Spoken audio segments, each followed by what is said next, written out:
Hello, তো দেখতে পাচ্ছেন না কুয়াশার মতো অন্ধকার উপরে এই এই এরিয়াটা কুয়াশার মতো পড়ছে, দেখা যাচ্ছে না?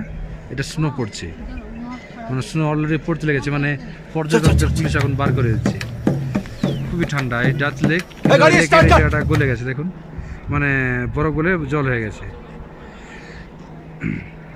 তো সত্যি মানে বেড়ানোর জন্য জায়গা, কিন্তু এই যে ঘোড়ার ডিমের এই যে চামড়ি গাইগুলো চলে আসছে দিয়ে যেখানে সেখানে গুতিয়ে দিচ্ছে, কি আরও বলা যায়। ওই স্নোটা পড়ছে খুব সুন্দর, কিন্তু ওই স্নোটা, কিন্তু ভেবেছিলাম যে স্নোটা নিব, কিন্তু স্নো মানে আপনার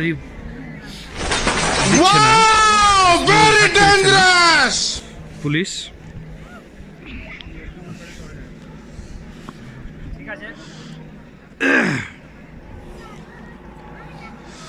দেখেন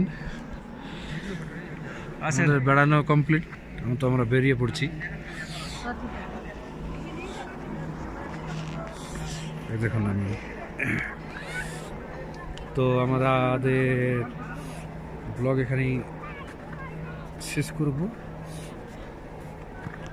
তো যা বললাম দাদা, বেড়াতে খুব ভালো লাগলো, অভূতপূর্ব জায়গা, শুধু বরফ আর বরফ, খুব সুন্দর, ঠান্ডা। কিন্তু একটা জিনিস, যাদের মানে শ্বাসের প্রবলেম আছে তাদের না আসাটাই বেটার, কারণ এখানে শ্বাসকষ্ট অনেকটা, একটু যদি উপরে ওঠেন তাহলে আপনার শ্বাসকষ্ট আরম্ভ হয়েছে, এটাই।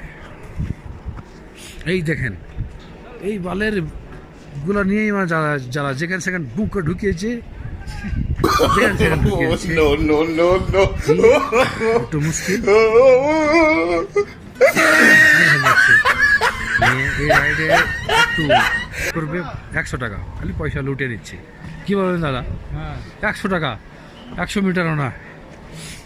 ওকে খেতে দিয়েছে কি যায়নি, এই বড় বড় লোক।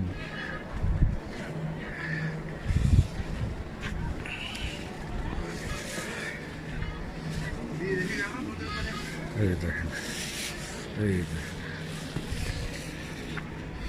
সাজিয়ে রেখেছে খুব ভালো মতো ভাবে।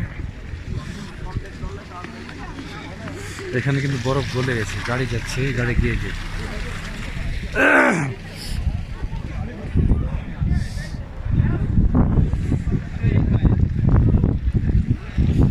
এখানে নিয়ে চলে যাচ্ছে।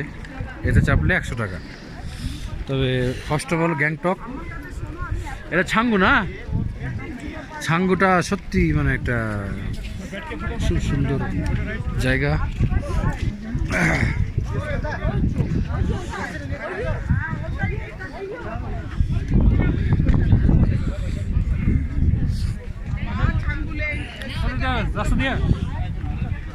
রাস্তা দিয়ে যাওয়া ভালো হবে না সিঁড়িতে যাওয়া ভালো হবে? সিঁড়িতে রিস্ক মনে হচ্ছে। তো চলুন, bye bye, tata, see you soon.